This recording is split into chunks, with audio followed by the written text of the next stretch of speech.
ساڵتان نەبێت ئازیزان ئەم جارە لە بۆنەیەکی خۆش بەیەکتر دەگەینەوە جەژنی قوربانتان پیرۆز بێت و جەژنی خێر و خۆشی و شادی بێت بۆ هەمووتان ئینشاءڵڵا. جەژن لە غوربەتە ئەگەرچی بە هیچ شێوەیەک تام و چێژی جەژنی نابێت لە وڵات، بەڵام هەرچۆنە بێت مسلمانان لە غوربەتیشە لە کللتور و دابوونەریت و جێبەجێکردنی ڕێوڕسمی بۆنەیەکی پیرۆزی وەکو جەژن تا پێیان بکرێت درێغی ناکەن، ئەوەندەی بۆیان دەرەخسێت دەیکەن.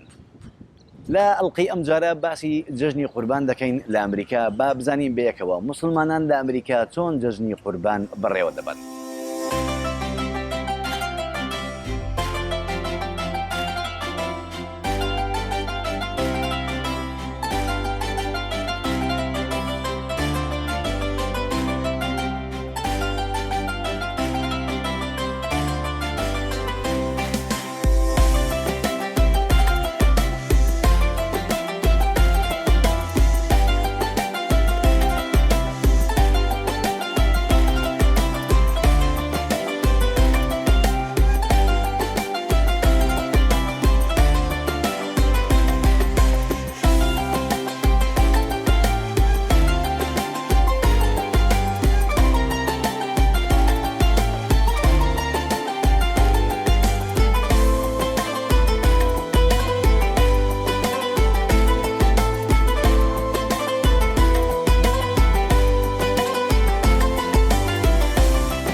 بێگومان چەند ڕۆژێک بەر لە جەژن بە تایبەتی ڕۆژی عەرەفە یاخود ڕۆژی عالفە خەڵکێکی زۆر مسلمانان بەگشتی دەتوانم بڵێم ڕوو لە دوکانەکان دەکەن، دەستۆرەکان دەکەن، بە تایبەتی شوێنەکانی فرۆشتنی گۆشت فرۆشەکان لەوێ بۆ ئەوەی کەلوپەلی جەژن بۆ خۆیان ئامادە بکەن یاخود تەنانەت قوربانی ئامادە بکەن لەلایەن دوکاندارەکانەوە کە بۆیان ئامادە دەکرێت و ڕێک دەخرێت. لەم ڕۆژانە دەبینیت کە دوکانەکان جمەیان دێ خەڵکێکی زۆر لە بەیانیەوە تا شەو ڕوو لەم دوکانانە دەکات. ئەگەرچی دوکاندارەکان گۆشت فرۆشەکان لە ڕۆژانی ئاساییدا بۆ نمونە لە کاژمێرەکانی بەر لە تاریگون یا جاریوە تا کاژمێر 9 شەو دوکانەکانیاندا دەخەن، بەڵام لە ڕۆژانی بەر لە جەژن دوکاندارەکان تا درنگانی شەو دەمێننەوە و هەروەها لە هەمان کاتدا کەلوپەلێکی زۆر زیاتر ئامادە دەکەن لە دوکانەکانیان بۆەوەی بتوانن زیاتر خزمەت بە مسلمانان بکەن.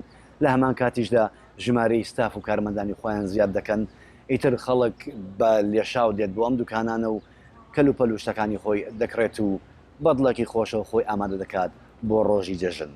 بابێکەوە هەندێک دیمەنی تایبەت بە کڕینی کەلوپەل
at Halal Supermarket in Falls Church, Virginia.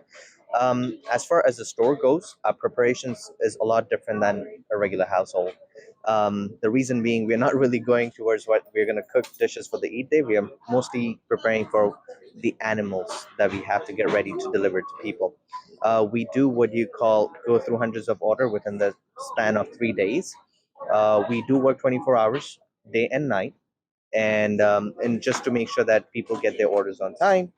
So we get started the first day in afternoon. By the time we get a delivery from the warehouse, it's from the slaughterhouse. I'm sorry, it's about 3 or 4 in the evening. We get started, and then as the orders are going through, we clean it, cut it, pack it, and start giving the customers their calls so that they could come pick it up. And how long you guys staying open for a day before Eid? A day before Eid, we extend our meat department hours. As long as the store goes, it's open another additional hour in the evening. The meat department has more people working that day, and we are open until usually the meat department is open until 8. Or during Eid al-Adha, we just the night before we go until 9, because a lot of people Qurbani does not start until tomorrow after the prayer.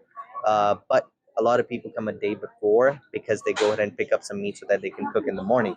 Now, what happened recently is this, that now that we have more options to do Qurbani overseas, a lot of people have opted to take that option. They pass their orders out to overseas that we do and forward it to different sources. And then people just buy some meat and cook at their home for the Eid. Thank you very much, brother. And thanks a lot. Besides, I mean, we all know that Halal Co became one of the leaders in this business, especially serving the events and Muslim occasions. So thank you very much. If there's any last words you want to tell your brothers and sisters, your customers, specifically in the Eid of Qurban.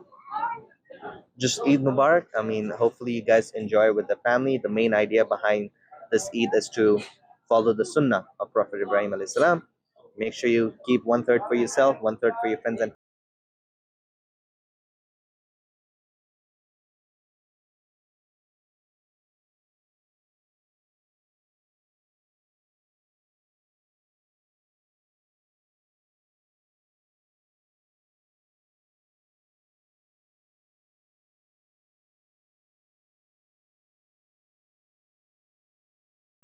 الجميع مبارك إن شاء الله.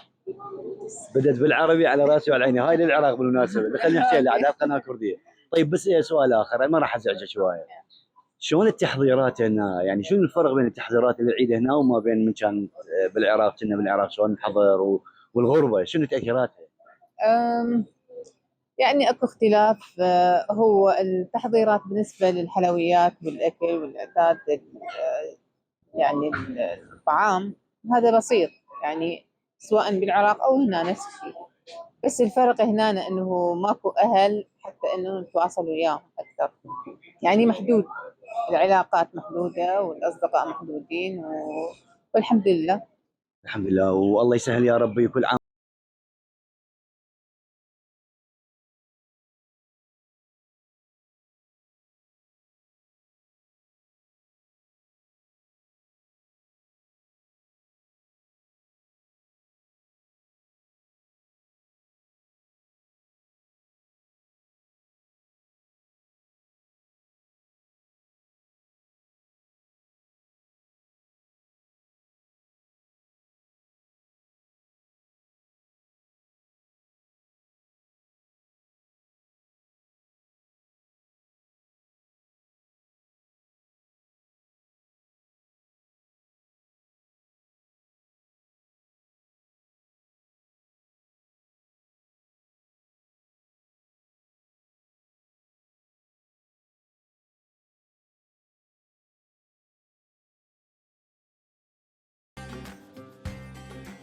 بەشێکی زۆری مسلمانان لێرە کە قوربانی دەکەن، گۆشت دەکەن خێر لێرە لە ئەمریکا، گۆشتەکان دەبن بۆ زۆربەی زۆریان بۆ ئەو خەڵکە هەژارانەی لەسەر شەقامەکانن یاخود لانەوازان و بێلانەکانی کە لێرە لەسەر شەقامەکان دەژین، هۆملێسەکان یاخود خەڵکێکی ئەمریکی هەژار دەناسێت، دراوسەیەکی هەژاری هەیە دەیبات بۆی. بە شێوەیەکیشتی ئەمە ڕواڵەتێکی زۆر جوانە لێرە مسلمانان دەیکەن. گۆشتەکان یا ئەوەتە وەکو باسم کرد لە ستۆرەکان یاخود لە گۆشت فرۆشەکان ئامادە دەکرێت، دەخرێتە ناو نایلۆنە و دەکێشرێت و حازر دەکرێت، یانی ژەوەتە خەڵکێکی خۆی لە ماڵەکەی خۆی گۆشتەکە دەچێت دەکڕێت و کەوڵی دەکات و خاوێنی دەکاتەوە، دێنێتە ماڵەکەی خۆی لەوێ اینجا دەست بە دابەشکردنی دەکات. بە شێوەیەکی گشتی ژمارەیەکی زۆری مسلمانان دەکرێت بڵێم بەگشتی مسلمانان لە ئەمریکا لە ڕۆژێکی وەکو جەژنی قورباندا بێگومان یەکەم شت کە دەیکەن ئامادە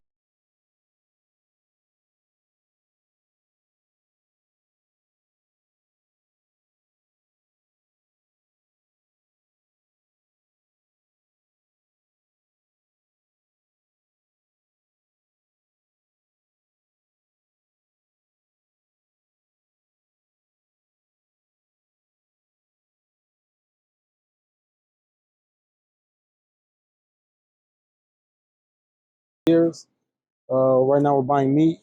As far as Qurbani and stuff like that, we do it overseas, send the money over there. But it's been fun so far. We hang out with family, buy some clothes, you know, have a big feast. And today, a lot of us are fasting too. Yep. Saeed, if I may ask, what's the difference of the taste of Eid here and originally where we came from? Originally, I'm from Afghanistan, so the difference is a big difference because you get to slaughter the animal right in front of you. It's a whole different vibe. Over here, you're just at home, and my mom makes it feel like Eid, but it's not really the same because there you get to see the animal get slaughtered and all that. Yeah.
سنتەری دارولهیجرا یەکێک لە بەناوبانگترین شوێنەکانە لە باکووری ویلایەتی ڤیرجینیا کە ساڵانە نوێژەکانی جژنەکان لێرە ئەنجام دەدرێن بە شێوەیەکی سەرەکی دەکەوێتە شاری فۆلس چرچ لە باکووری ڤیرجینیا کە نزیکەی 5 تا 7 مایلێک لە واشنگتۆنی پایتەختەوە دوورە. ساڵانە مسلمانانی ویلایەتی ڤیرجینیا زۆربەی زۆریان دێن لەم سنتەرە نوێژی خۆیان ئەنجام دەدەن ئەم ساڵیش وەکو هەموو ساڵێک بۆ ئەنجامدانی نوێژی جژنی قوربان لە بەیانیەوە کاژمێر حوتی بەیانیەوە نوێژەکان دەست پێ دەکەن چەند جارێک دووبارە دەکرێتەوە بۆ خااتری ئەوەی کە ئەو خەڵکانەی کە دەوامیان هەیە یا لە شاری دوورتر دێن فریای ئەو بکەون نوێژەکە بکەن لە سەری هەر کاژمێرێک سعات حوت سعات هەشت سعات 9 تا سعات 12 ئەم نوێژە دووبارە دەبێتەوە. ئێمە لێرە هەوڵ دەدەین ڕووماڵی ڕووداوەکانی سنتەری دارولهیجرە بکەین هەروەها ڕووماڵی سنتەرهیجرە دەکەین بۆ دارولهیجرە دەکەین ببورن بۆ جژنی قوربان و ئەگەر بۆشمان بڕەخسێت هەند لێ دوان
مستقيم ومحترم سنوات تقارب واعتدل وصدق على السوق and please stand as close to the person next to you as possible. Please make sure that the row in front of you is complete before starting a new row. If you're praying in a chair, please make sure that the person behind you has enough room to make sajda. Salat al-Eid consists of 2 rak'ah. In the first rak'ah, we will do 7 takbirat total. Takbirat al-Ihram plus 6. And in the second rak'ah, we will be doing 5 takbirat. First rak'ah, second rak'ah, 5. Allahu Akbar.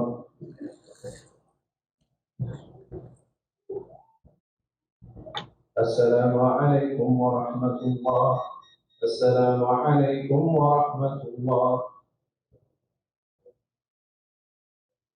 Allahu Akbar, Allahu Akbar, Allahu Akbar. La ilaha illallah. Allahu Akbar, Allahu Akbar. For us to put the blame on our children. We need to put part of that blame on ourselves. And if we look at Ibrahim alayhi salam, we find that he would seek his son's advice.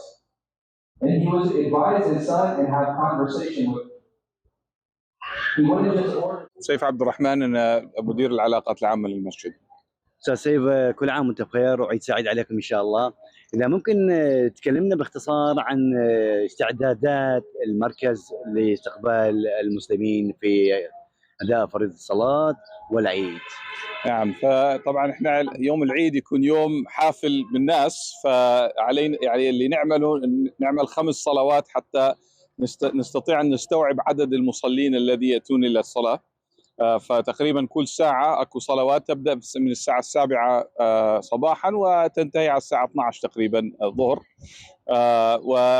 والمسجد يعين الناس ايضا في التبرع للأضحية لمساعدة الفقراء في الجالية، فيستقبل الأضاحي وثم يوزع الأضاحي، وأيضا يوزع أضاحي من تبرعات المصلين هنا في المسجد.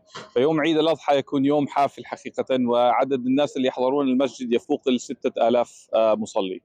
طيب، سؤال أخير أستاذ سيف، وأنا أعرف أنه حضرتك مشغول جدا في هذه الأيام. التحضيرات اللوجستية، أنا لاحظت أنه في شباب رائعين بيقدمون على الخدمات حتى في كل جوانب السنتر. نعم. على أي أساس تم التجهيز لهذه العمليات؟ طبعا يوم العيد صار لنا سنوات، هذا أقدم مسجد في ولاية فرجينيا، فصار لنا سنوات نستعد. الفكره انه انت تخلي عدد المصلين اللي يحضر يستطيع ان يدخل ويخرج خلال فتره وجيزه حتى تسمح للمصلين اللي بعدهم.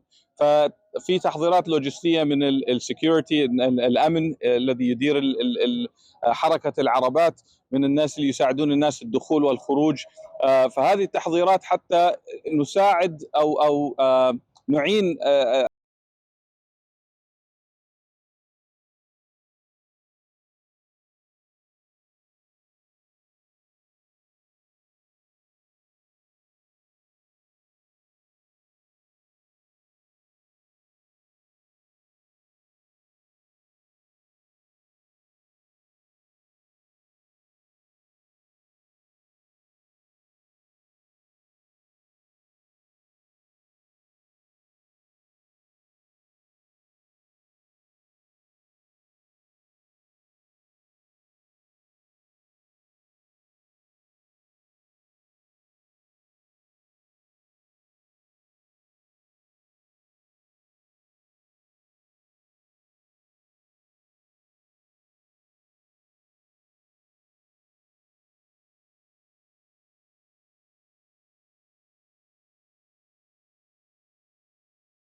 آمين آمين، شكرا. السلام عليكم، كيف حال الشباب؟ وكل عام وانتم بخير. اول شيء نتعرف عليكم واحد واحد. بشار. بشار من وين اصلك؟ مصري. مصري، يا عز الناس، اجمل ناس. الله يخليك. طيب بشار، كلمني عن العيد. الله، وعادات وتقاليد حلوه ان شاء الله، وكلنا بنتجمع مع بعضنا وبنشوف الاهالي وبنعيد على بعض، ويعني حلو التجمع مع بعض. كويس. حضرتك السلام عليكم. عليكم السلام، اسمي محمد. محمد من مصر كمان؟ من مصر، أيوة. طيب محمد، ايه الفرق بين العيد هنا والبلد؟ العيد في البلد طبعا أحلى، يعني مع العيلة والأصدقاء وكله. بس هنا بس اللمه مع الجماعه حلوه. أيوة برضه حلوة. أيوة. طب قول لي، قبل العيد انت بتعمل ايه؟ بتجهز نفسك ازاي؟ يعني بتعملوا ايه قبل العيد كعيله؟ يعني كعيلة؟ انت جاي مع العيله ولا شباب عايشين لوحدكم هنا؟ لا، عايشين وحدنا. عايشين لوحدكم. أيوة. طب تطبخوا للعيد ولا تاكلوا برا؟ ناكل برا. أيوة. يلا ربنا يسهل. الله يخليك. السلام عليكم. وعليكم السلام. حضرتك؟ محمود. محمود من وين؟ من مصر. من مصر كمان. قول يا محمود، انت كمان الاجواء هنا، صلاه العيد، اللي يميزه واحنا في الغربه؟ والله اجواء حلوه، يعني ان في جامع وكلنا بنصلي مع بعضينا مسلمين يعني، وما شاء الله مسلمين كتير هنا في المنطقه يعني، فالموضوع كأن قريب، مش كأنه غربه. ربنا يسهل ويوفقك يا ربي. حضرتك كمان من وين؟ أحمد من مصر برضه. كلكم من مصر شباب؟ من مصر الحمد ما لله. شاء الله. تعالى يا اخي، انت رحت فين؟ طب قول لي حضرتك، مين اسمك حضرتك الكريم؟ أحمد. احمد. انت كمان مع الجماعه عايش لوحدكم يا شباب ولا؟ ولا أنا وأخوي قاعدين مع بعض. انت واخوك قاعدين مع بعض. طب مش قولوا لي على العاده في مصر، يعني التقاليد في مصر، انك اول يوم والله العيد أول يوم تطبخوا برضه هناك في البلد يعني؟ في البلد. أول يوم العيد طبعا أول حاجة بنصلي، يعني الصلاة طبعا بنروح نضحي، نجيب الأضحية ونروح نضحي وكده. بعد كده بنتجمع كلنا في الأضحية، طبعا بتبقى عادة كويسة. بعد كده بنيجي نتغدى مع بعض، بنحدد أيام والمكان، مثلا اللي هو الأيام مثلا والمكان في نفس اليوم. مثلا بعد العصر الغدا هيبقى عند كذا، في كل البلد كلها بتتجمع عند كذا، وبعد العشاء العشاء مثلا تبقى عند كذا، فكله بيتجمع عند كذا وهكذا يعني. فبتبقى لما وكل الناس بتيجي من الغربة بتيجي تحضر. احنا السنة دي حضرنا هنا يعني. طيب بتزوروا بعض يعني في العيد كمان برضه اليوم مثلا؟ أساسي يعني. بتزوروا اصدقائكم وحبايبكم؟ بالظبط، بنحافظ على صلة الرحم وكده يعني، ده أساسي. طب ربنا يبارك عليك يا رب. حضرتك؟ محمد سمير. محمد سمير. قول لي كلام، انت كلمتين حلوتين عشان العيد. كلمتين، كل سنه وانت طيب. ايه؟ بتعيد مين في البلد في مصر؟ احب اعيد على كل الناس في مصر، واعيد على كل الناس كل سنه وانتم طيبين يا جماعه. مشكورين يا شباب، شكرا لكم، شكرا، ربنا يوفقكم يا رب. حبيب قلبي. بيجومان هاوشوي ام سنتر ايني فولس تشيرش لباكوري فيرجينيا، صدان سنتري ايني واسلامي ترهن لولايات كاني تر كريو رسمو اهنجي ججني قربان ياخذ همو ججنا كاني تر بريو دبنو سرپرشتي لكن لە ویلایەتی وەکو تێنیسی جژنی قوربان بە شێوەیەکی زۆر گەورە و مەزن لە لایەن سەنتەری سەلاحەددینەوە کە سەنتەرێکی کوردیە بەڕێوە دەبدرێت ئەمە بێجگە لە سەنتەرە ئاینیە نەتەوەیەکانی تر ئەوانەی عەرەبەکان یاخود فارسەکان یاخود بەنگلادیشی و پاکستانی و ئەوانە بە هەمان شێوە لە میشیگان لە کالیفۆرنیا لە نیویۆرک بە تایبەتی سنتەرێکی گەورەش لە نیویۆرکەیە کە بایەخێکی زۆر بە جەژن و بۆنە ئاینەکان دەدات بەڵام ئەوەی کە لێرە گرنگە بوترێت تەنانەت لەگەڵ ئەو هەموو ڕێخستنە و ئەم هەموو بایەخدانە بە ڕێخستنی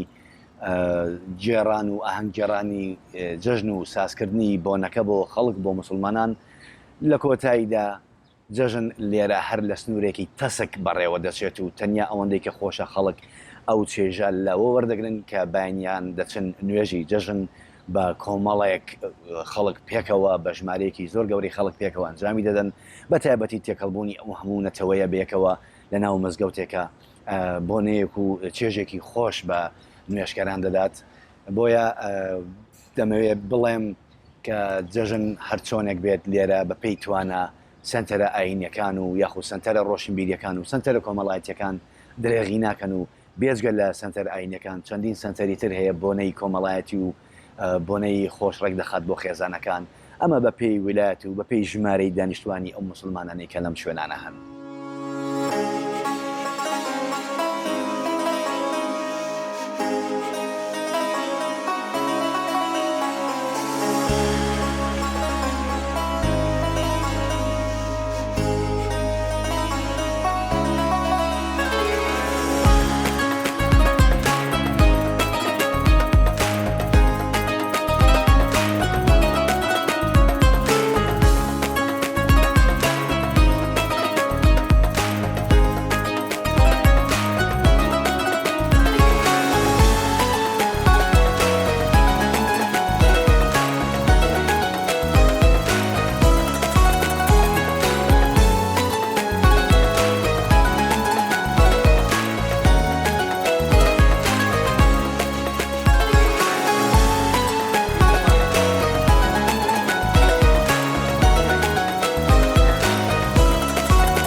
بێگومان لە هەر لە مزگەوتەکان لە کاتی نوێشکردنی دایک و باوک یاخود خوشک و برا گەورەکان منداڵە بچووکەکان شوێنێکیان بۆ تەرخان دەکرێت لە زۆربەی زۆری سەنتەرەکان و مزگەوتەکان شوێنێک بۆ منداڵەکان تەرخان کراوە کە بتوانین یاری تێدا بکەن و یاری لێ بۆ منداڵان لەوێ کات بەسەر دەبن بە هەمان شێوە سەنتەرەکان وەکو باسم کرد کە بایەخێکی زۆر بە ڕێخستنی بۆنە ئاینەکان بە تایبەتی جژنەکان دەدەن زۆربەیان تەنانەت دوای نوێژی بەیانیان کاتێکتر دەستنیشان دەکەن بەوەی خێزانەکان و مسلمانان لە پارکێک تۆ ببنەوە لەوێ بە هەمان شێوە شوێنی یاریان بۆ منداڵەکان داناوە هەروە خزمەت گوزاریان بۆ خێزانەکان ئامادە کردووە لە ڕووی پێدانی نایلۆنی خۆڵ و خاشاک و زبڵ و یاخود هەندێک کەرەستەی قاپ و قاچاقی سەفەری و یا دابینکردنی شوێنەکان و حەجزکردنی شوێنەکان بۆ خێزانەکان ئیدی هەندێک خەڵکیش دابین دەکەن کە بە خۆبەخشانە هەندێک گەنج لەو شوێنانە خزمەتی خێزانەکان دەکەن ئیدی لەوێدا خێزانێک یا چەند خێزانێک بەیەکەوە کۆ دەبنەوە ئەوان لەلای خۆیانەوە خۆشی دەگێڕن ئاهەنگی جەژن دەگێڕن نانەکەشیان لەوێ دەخۆن خواردنەکە لەوێ دەخۆن یا ئەوەتە هەر کۆمنیتی سنتەرەکە یاخود سنتەرەکە بۆ خۆی لە ڕێگەی خۆبەخشی خێزانەکانەوە خواردنەکان کۆ دەکاتەوە ئیتر هەموو خێزانەکان بێکەوە لەسەر یەک مێز کۆ دەبنەوە و منداڵەکانی ژیاری دەکەن و گەورەکانیش بۆ خۆیان ئیدی دۆستایەتی و تەبایی دەکەن لە ڕۆژێکی وەکو جەژندا.